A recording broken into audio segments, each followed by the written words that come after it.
నమస్తే అండి. సబ్జెక్ట్ ఏంటంటే ఇందాకే తెలిసిన విషయం అండి. అంటే ఇందాక తెలవడం అంటే లాస్ట్ ఫ్యూ డేస్గా చూస్తున్నాం, చాలా మందితో మాట్లాడుతున్నప్పుడు వచ్చిన సబ్జెక్ట్ ఏంటంటే ఓట్లు.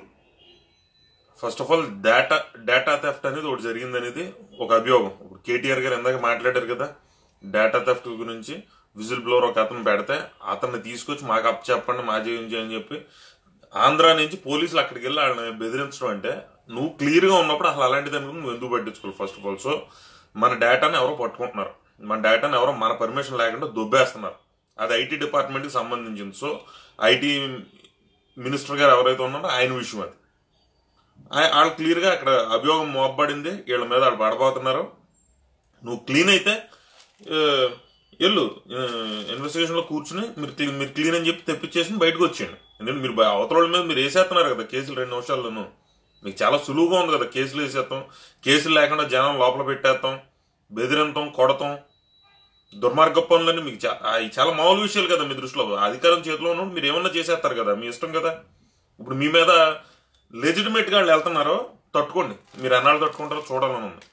ఇప్పుడు మన ఓట్లు తీసేయబడుతున్నాయి. ఆల్రెడీ తోట చంద్రశేఖర్ గారు 4 months బ్యాక్ 5 months బ్యాక్ చెప్పారు, ఇంచుమించు 21 లక్షల ఓట్లు పోయినాయి, అందులో 19 లక్షలు మన ఓట్లే వెళ్ళిపోయినాయి. ఇప్పుడు మళ్ళీ ఇంకొక 8 లక్షల ఓట్లు ఎగిరిపోయినాయి అని చెప్పి అంటున్నారు. వాళ్ళు ఏం చేస్తున్నారంటే సర్వే కోసం వస్తున్నాం అని చెప్పి కూడా ఒకడు ఫోన్ చేసి మీ కులం ఏంటి, మీ ఇదేంటి, మీరు ఎక్కడ, మీరు ఎవరు కోట్ వేయాలనుకుంటున్నారని చెప్పి మేము సర్వే తెలుసుకుంటున్నాం అని చెప్పి అడిగి కూడా ఒకడు. ఇలా డేటా థెఫ్ట్లు చేసేసి మీ కులం ఏంటో, మీ ఇదేంటి, మీ పరిస్థితులు ఏంటో తెలుసుకుని మీ డేటాలో మీరు ఎవరికి ఫేవరబుల్గా ఉన్నారో అనేది పెట్టుకుని దాన్ని బట్టి మీ ఓట్లు డిలీట్ చేసి కూడా ఒకడు. మొత్తం మీద ఇప్పుడు 30 లక్షల ఓట్లు లేపేశారు. కాసేపు వైసీపీ వాళ్ళు టీడీపీ వాళ్ళు అంటారు, టీడీపీ వాళ్ళు వైసీపీ వాళ్ళు అంటారు, వాళ్ళని మొత్తం మీద టీడీపీకి సంబంధించిన ఓట్లు జాగ్రత్తగానే ఉన్నాయి, కానీ మన ఓట్లు మాత్రం లేపేశారు. ఈ వీడియోలో లింక్ ఒకటి పెట్టాం. ఆ లింక్లో ఎవరు ఓట్లు ఉన్నాయో లేదా చెక్ చేసుకోవటం, లేని పక్షంలో అప్లై చేసుకోండి ఓటుకి. అది ఒక నిరంతరమైన ప్రాసెస్ అది. ఎందుకంటే ఇప్పుడు పొరపాటున పోయినాయి అంటానికే ఒక 1000 ఓట్లు 10,000 ఓట్లు అంటే 3,70,00,000 మంది ఓటర్లలో 10,000 అటు ఇటు అయినాయి అంటే అర్థం చేసుకోవచ్చు. కానీ ఇప్పటికప్పుడు ఒక నెల రోజుల్లో 8 లక్షల ఓట్లు ఎక్కడన్నా పోతాయండి? అసలు అది పాసిబుల్లా ప్రాక్టికల్గాను? 8 లక్షల ఓట్లు. లాస్ట్ టైం ఎలక్షన్లో మొత్తం ఇది రిజల్ట్ తారుమారు అయిపోతానికి ఉన్న ఓట్లు డిఫరెన్స్ 5.5 లక్షలు. అలాంటి 8 లక్షలు ఒక నెల రోజుల్లో తీసి అంతకుముందు ఒక 22 లక్షలు 23 లక్షల ఓట్లు తీసేసి అందులో 90% మనోళ్ళ ఓట్లే, జనసేన ఓట్లే తీసేశారు. వైసీపీ వాళ్ళు మీ ఉన్నాయి, మీరేమో ఆనందపడద్దు. మీ యొక్క 8 లక్షల ఓట్ల దాకా మీ లేపేశారు, అది గుర్తుపెట్టుకోండి. మీరు లాస్ట్ టైం పోతానికి కారణం 6 లక్షల ఓట్లు. సో మీ 8 లక్షల ఓట్లు తీసి పక్కనడేశారు. ఆలోచించి చూసుకోండి మీ ఓట్ల గురించి. ఓహోహో జనసేన వాళ్ళు పోయినాయి అని ఆనందపడతాం కాదు, అవతలోడు పోతే మనం ఆనందపడతామని శాడిజం తగ్గించుకుని కొంచెం మీ ఓట్లు కూడా పోతున్నాయి. ఒక బాధ్యత గల సమాజంలో బాధ్యత గల పౌరుడిగా అందరం కలిసి పనిచేయాలి. ఇప్పుడు ఇక్కడ ఇది బాధ్యత కట్టడే అనే దాని గురించి నేను ఒక విషయం చెప్తాను, గుర్తుపెట్టుకోండి. ఇది వరకు ఇలా ఏదన్నా ఒక ఇబ్బంది వచ్చినా, ఎవరన్నా ఒక ఇండివిజువల్ గళమెత్తినా ఆయన ఇలా నొక్కేసి పక్కన పడేసి ఇలాంటిది ఏదైనా చేస్తున్నారంటే అప్పట్లో ఒక్కడే కాబట్టి అది న్యూస్ అయ్యేది కాదు, తెలిసేది కాదు, చెందేది కాదు. కానీ ఇప్పుడున్న పరిస్థితి వేరు. ఒక ప్లాట్ఫామ్ ఏర్పడింది. సామాన్యుడు నేను సామాన్యుడని ఏదో సామాన్యులు అన్నారు, మా పార్టీలో ఉన్నారు. నేను పార్టీని పొగుడుతాం కాదు, ఒక లాజిక్ చెప్తున్నాను. నేను చెప్పిన లాజిక్ తప్పు అయితే ఇది తప్పు, నువ్వు చెప్పింది అనండి. 2 విషయాలుగా నాకు ఈ లాజిక్ తెలవాలి నాకు. ఎందుకంటే ఒక సమూహంగా ఏర్పడటానికి ఒక ప్లాట్ఫామ్ అయితే తయారైపోయింది. బాధ ఉన్నోళ్ళు, కష్టం ఉన్నోళ్ళు ఎవరో ఒకళ్ళు. ఇప్పుడు జనసేన డబ్బుల పార్టీ కాదు, డబ్బుల విషయంలో జనసేన వీక్ అనేది జనాలందరికీ అర్థమైపోయిన విషయం. అది తెలుసు అందరికీ, ఓపెన్గా చెప్పేస్తున్నాం, మేమే చెప్తున్నాం. మేము ఓట్ ఫర్ నోట్లు చేసే అంత కెపాసిటీ మాకు లేదు. ఏదో నాలాంటి మీ పార్టీ అందరం కలిపి ఒక 500, 1000, 10,000 ఇలా వేసుకుని మనం అందరం కలిపి పార్టీని నిలబెట్టుకోవాలి తప్ప 100 కోట్లు 1000 కోట్లు పార్టీ దగ్గర లేవు. ఆయన ఇండివిజువల్గా సంపాదించుకునే కెపాసిటీ ఉండొచ్చు.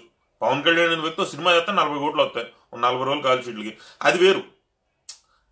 పార్టీ పరంగా వచ్చినప్పుడు ఇక్కడ పరిస్థితి ఏమవుతుందంటే సినిమా ఇన్కమ్ అనేది ఉండదు, ఆయన ఇండివిజువల్ మెయింటెనెన్స్ ఉంటుంది. ఆయన చుట్టూరు తిరిగినప్పుడు ఆయన రోడ్ల మీదకి వచ్చేటంటే ఎంతమంది మీద పడిపోతున్నారు, వాళ్ళందరి నుంచి ప్రొటెక్షన్ చేయించుకోవాల్సిన అవసరం ఉంటుంది కదా. సినిమా చేసినా చేయకపోయినా క్రేజ్ అయితే తగ్గలేదు కదా మనిషికి. కాబట్టి ప్రొటెక్ట్ చేయడానికి, ఈయన ఉండటానికి చేయడానికి చేయడానికి సెక్యూరిటీ అంతా కలిపేటప్పుడు మంది పెరుగుతారు. వాళ్ళందరూ కూడా ఆయన మెయింటెనెన్స్లో భాగమే. ఇదంతా చూసుకున్నప్పుడు ఆయనకు వచ్చి ఇన్కమ్ జనరేట్ అయ్యేది, పార్టీకి వచ్చి ఫండ్ అయితే ఖర్చు పెట్టేది అయితే మాకు లెజిటిమేట్ ఎలక్షన్స్ చేయడానికి మాత్రం సరిపోయేది. అది క్లియర్గానే ఉంది కదా అందరికీ. ఇలాంటి పరిస్థితుల్లో ఇలాంటి ఒక పార్టీ వచ్చి చేస్తున్నప్పుడు ఇక్కడ సమూహం అనేది ఎందుకు ఏర్పడిపోయింది అంటున్నానంటే, నిన్న బెస్ట్ ఎగ్జాంపుల్. ఇది అందరూ గుర్తుపెట్టుకోవాల్సిన విషయం ఏంటంటే, ఇప్పుడు ముగ్గురు నలుగురు, ఈ నలుగురు జనాభానే కేవలం సంతకాల కోసం అని చెప్పి తీసుకుపోయి అక్కడ పెట్టి, ఆ సోకాళ్ళు వ్యక్తులు వచ్చి వాళ్లే వచ్చి పోలీసుల ముందు కొడతామంటే పోలీస్ వ్యవస్థ ఏం చేస్తుంది అనేది ఇదివరకు నాకు చాలా గౌరవం ఉండేది. ఇంకా ఎక్కువ మాట్లాడతాం అనవసరం, మళ్ళీ మనం వాళ్ళ తప్పు చేయొచ్చు కానీ మనం చేయకూడదు అంటారు కాబట్టి ఎక్కువ మాట్లాడతాం అనవసరం. ఇంకా ఇంకా నీచం అయిపోతుంది మాట్లాడిపోద్ది. అది పక్కన పెడితే పోలీసులు ఎదురుగానే కొడుతున్నారంటే ఇంకా ఆ వ్యవస్థ ఎవరికి కొమ్ము కాసేస్తుంది అనేది మనకు క్లియర్గా ఉంది. ఇలా తప్పు చేస్తున్నప్పుడు పూర్వం రోజుల్లో ఒకే మనిషి ఉన్నప్పుడు ఎవడో పట్టించుకునేవాడు కాదు, నాకెందుకు వచ్చింది అనేది అయిపోతుంది. కానీ లాస్ట్ 4-5 yearsగా ప్రశ్నించటం అని ఒక ఎజెండాతో మొదలుపెట్టి ఇది ఎందుకు కాదు, ఇది ఎందుకు కుదరదు, ఇది ఎందుకు అవ్వదు, ఇది ఎందుకు చేయదు, మీరు ఎందుకు ఇలా ఉండరు, మీరు ఎందుకు చేయరు, ఈ ఎందుకు అని ఒక ప్రశ్న అలవాటైపోయి, ఆ ప్రశ్నించడం అలవాటైపోయి ఒక 5 ఏళ్లుగా వచ్చిన తర్వాత మీరు ముగ్గురును పెడితే ఆ ముగ్గురినే మీరు భయపెట్టి ఉండొచ్చు కాదని నేను అన్నాను. ఆ ముగ్గురిని మీరు భయపెడితే 500 మంది బయట నుంచి వచ్చి రెచ్చిపోతున్నారు. ఎంతమందిని మీరు ప్రోయాక్టివ్ చేశారు, ఏంట్రా మీ ఇష్టం వచ్చినట్టు చేసేస్తారా అన్న ఒక ఫీలింగ్ ఎంతమందికి తీసుకొచ్చేసారు మీరు ఒక్కసారి ఆలోచించండి. నిజంగా మీరు ముగ్గురు భయపెడితే బయట 3000 మంది తయారయ్యారు. ఏంటి అర్ధరాత్రి 2 వరకు. ఇంతకు ముందు అయితే ఒక 5 ఏళ్ల క్రితం ఒక మనిషి కోసం ఏది ఫేస్బుక్ లో పోస్ట్ పెడితే జైల్లో పెట్టారంటే అలా ఎవడో పట్టించుకోడు ఫస్ట్ ఆఫ్ ఆల్ వాడి గురించి. అలాంటి వాడి గురించి 5000 మందో 3000 మంది అక్కడికి వచ్చి నిలబడే పరిస్థితి ఉంటుందా? ఇప్పుడు వైసీపీలో ఉందా? బెస్ట్ ఇదే. వైసీపీ వాళ్ళు ఎవరో అంటున్నారు కదా మాకు ఓటేయండి మేము కాబట్టి, ముందు మిమ్మల్ని మీరు కాపాడుకునేటువంటి మిమ్మల్ని మీరు కాపాడుకోండి, మమ్మల్ని మీరు ఉద్ధరించేద్దాం. తర్వాత చేతిలో అంతమంది ఎమ్మెల్యేలు ఉండి, కార్యకర్తలు ఉండి, బేస్ ఉండి, ఇంత ఫౌండేషన్ ఉండి, మీకు ఇంత భారీ ఎత్తు పార్టీ అంటున్నారు కదా, మరి మీరు మిమ్మల్ని మీరు కాపాడుకోగలిగారా? వారం రోజులు మిమ్మల్ని లోపలాడితే ఎవడొచ్చి మీ గురించి పట్టించుకున్నాడో? మాది 2 దెబ్బల్లో డబ్బులు లేకపోవచ్చు పార్టీ దగ్గర. కట్టడే జనసేన అనేది ఈ రోజు ఒక కట్టడే, ఒక సమూహం. సామాన్యుడు అని వాళ్ళు కాబట్టే ఒకడి కోసం ఒకడు వచ్చారు, కష్టం తెలిసిన వాళ్ళు కాబట్టి. కడుపు ఫుల్గా నిండిపోయి ఉండేవాడు ఎవడో పట్టించుకోడు.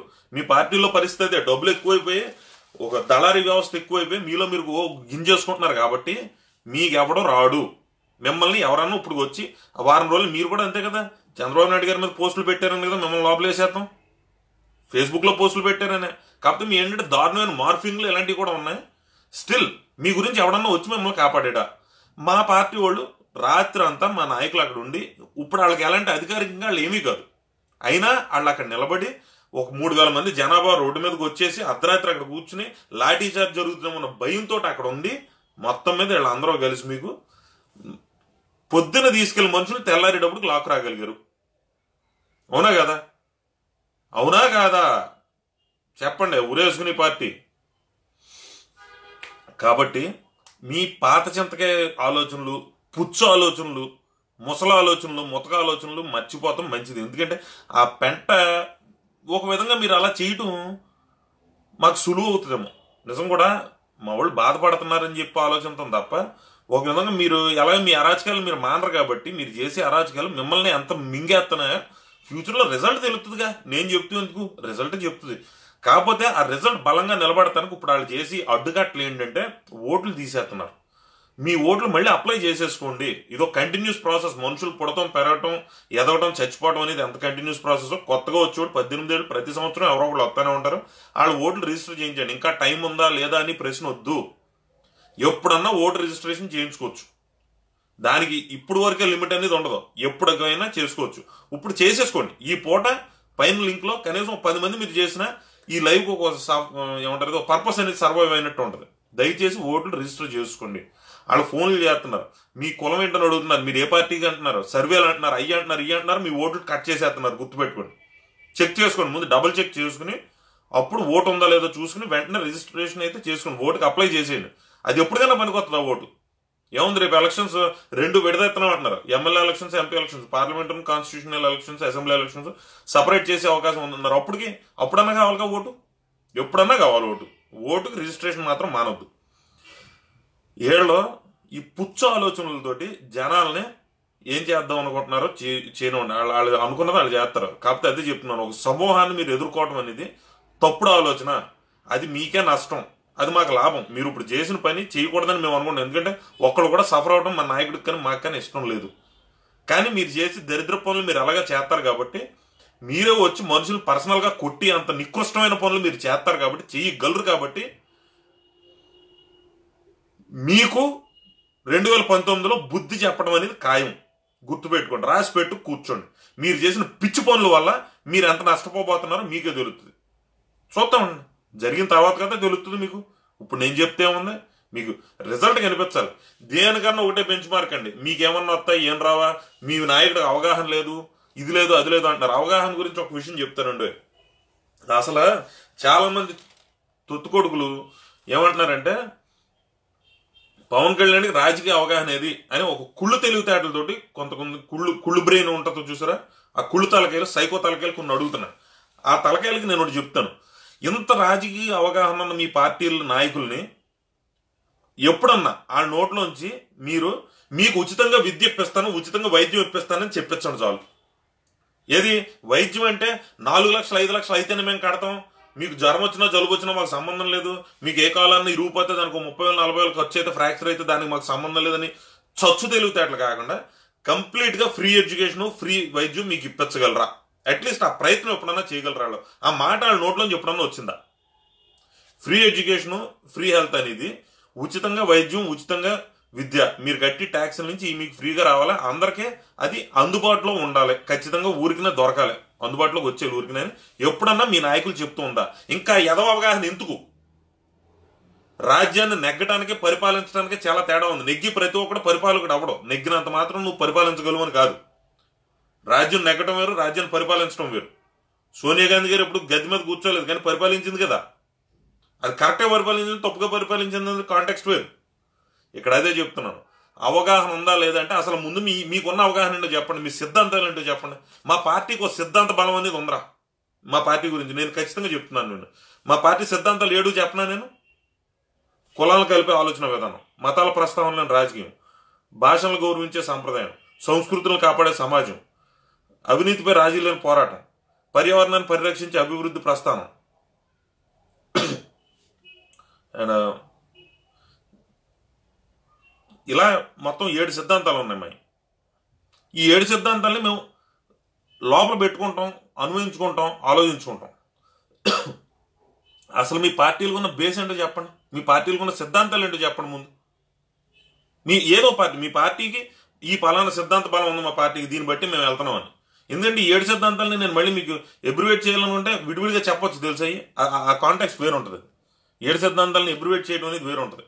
ఎందుకంటే ఈ 7 కరెక్ట్గా మనం అప్లై చేసుకుంటే వెళ్తే ఒక క్లీన్, హెల్దీ, సొఫిస్టికేటెడ్ ఎన్వైరన్మెంట్లో మనం బతకొచ్చు.